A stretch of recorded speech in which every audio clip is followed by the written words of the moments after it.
Welcome back to another episode of the extremely daily beard. Yes, let's talk today about intermediate distance active focus. And I was reminded of this because a lot of times people struggle with improving eyesight. There's lots of people who do really well, no problems, and then there's people who struggle. I have a whole troubleshooting link list on YouTube. I'll try to remember to link that below with lots of topics that may be relevant. There's also lots more troubleshooting topics in the pro topic video list if you're a member of Back to 2020. Anyway, the importance of intermediate distance active focus. I was reminded of this because I live in two places and my distance vision is notably worse, or my vision in general is notably worse in one of them. A house at the beach, a few hours from the city, a house in the city, kind of half and half in both of them. And you'd think that somebody's eyesight will be better living at the beach, but in my case, it's not. And I was reminded of this and I was contemplating this, and I realized one of the old wisdoms that are in the Back to 2020 course. If you don't have it, you should have it. Intermediate distance active focus. And the idea being, I'll walk you through why my vision is much worse at the beach than it is in the city. And one of the main things is the beach is incredibly relaxed. I have a lot of distance vision opportunity. My habits are the same in the city and at the beach. My work schedule is the same. My average screen time is the same. My general just lifestyle is the same, just slightly adopted to where I'm at. And I think this is really important if you're working on improving your eyesight and stuck and you can't figure out what it is. I'm not saying this is it, but it's an interesting kind of example perspective. And every time I come back from the beach, the drive back sucks because I have to pay way more attention to my focus when driving. When I drive to the beach, it's a piece of cake. My vision's perfect. And what happens is in the city, I take out my motorbike at least 5 times in a day. Everywhere I go is my motorbike. So in the morning, leave home, go to the coffee shop, come home from the coffee shop, go out to eat somewhere, go to the grocery store to buy food, go out again to go to the gym, go out and visit friends, go out for dinner. There's at least 5 trips in a day, often more. And all of those trips are in heavy traffic, lane splitting, paying a lot of attention at an intermediate distance. At the beach, same stuff, right? Like I'll drive from the house to the coffee shop and back home and to a restaurant or a grocery store, etc., and so on. There's no traffic. You just gaze off into the distance and drive down a quiet road. There's nothing to it.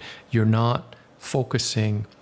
And intermediate distance, I think, is much more important because those distances are much more relevant to you than far distances. Intermediate, like 1 car length, 2 car lengths from you, and there's a motorbike pulling out in between the cars. That's an important detail that you don't have any time to miss. Looking at the horizon and some birds is not active focus to the same degree as in that intermediate distance where you're really paying attention. It's a weird one, but from past experiments and running into this again, I think it is fairly important in the many small important things to consider. Also in the city, right? Like on the beach, I go to the beach. I hang out with friends at the beach. We go kite surfing. If there's no kite surfing, we sit around, wait for it. We're gazing off in the distance. We're talking to each other, whatever. In the city, it's hot. It's crowded. Where do you go? You go to shopping malls. I don't love it, but again, you're exposed to a lot of stuff moving around at intermediate distances that happens much less at the beach. Like I do much less active focus, paying attention to things happening at intermediate distances at the beach. Another little detail, semi-unrelated, is my screen distance is less well controlled at the beach. It's just the way the coffee shops are set up and the chairs. I tend to sit closer to the screen. And I notice when I'm done with 3 hours-ish of work that I have ciliary spasm that I don't necessarily have in the city. I recently posted, I got an external keyboard again because those kinds of things make a notable difference. Because if you walk away from your 3 hours of work with already having a bunch of ciliary spasm, and then you're not spending a lot of time on real paying attention, distance, active focus, more of that gets left over, right? And then when you're back to screen, because certainly in the afternoon, there might be an hour where I'm just reading a book or doing something close up. I didn't fully resolve that ciliary spasm. Now I'm piling some more on top of it. And then I'm again not compensating with that level of focus. In my case, makes a noticeable difference. There is no, this applies to everyone or this works for everyone with anything Endmyopia. Endmyopia is extremely experimental and absolutely not figured out, even though I've been at this for going on 20 years now. And we've been doing it online for almost something like 10 years with thousands and thousands of people trying things.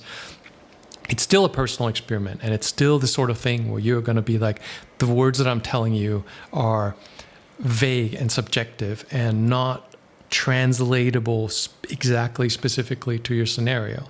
So either you have a situation, like when we do podcasts with people who surf, for example, they're always awesome stories and, well, kind of boring stories, because they're always like, yeah, I started wearing lower diopter glasses and my vision improved, and great, easy. Whereas people that don't have that exposure, and I always point back to that, like the kind of active focus that you need, where you're not just doing it as an exercise going for a walk, but you actually, it's part of an activity where you can't cheat the active focus. I can't lane split in a big city riding a motorbike fairly quickly and cheat. Like, that active focus is my survival, right? Like, even kite surfing, there's nothing that dramatic to focus on. You know, the kite is flying at some distance and the waves are going. It's not as challenging as the city is. And all this to say that if you haven't considered the different distances with active focus and the different importances to your interacting with the environment in active focus, it may be worth exploring. Because a lot of times even, you know, we miscalculate. Unless we look at screen time accumulated in an app, we might think we have less screen time. We think we're doing active focus, we're really just wandering around lost in thought. And you need that time, right? You need that time for the lens to either relax or be flattened, however that works out. And if you don't get that time, it's difficult to make progress. And it's those intangible, or not really intangible as I'm explaining them, things that can make a significant difference when you accumulate it over time. As an example. All right, we'll leave it there. I don't want to make this too long. I have 200 more of these kinds of videos, pro topic videos, that are available if you get the rough guide with the pro topic videos, that are available with Back to 2020 membership, which I strongly recommend. It supports Endmyopia, but it's also awesome if you're serious about vision improvement. It's pretty great. I personally provide support there. These kinds of videos I add to not incredibly frequently, but I do. So if you originally bought it, there may have been a lot less videos. There were a lot less videos. There were like 30. So if you're looking for this kind of pro topic stuff, I oftentimes don't post to YouTube because it feels like it's too specific for a general sort of browsing audience. Everything you need is available in the free resources that work fine. The wiki is super handy. Be aware of that intermediate distance active focus and see if it makes a difference. Feel free to comment, share, ask questions. I always add topics to the list. I have a bunch more to do. That's it. See you in the next one.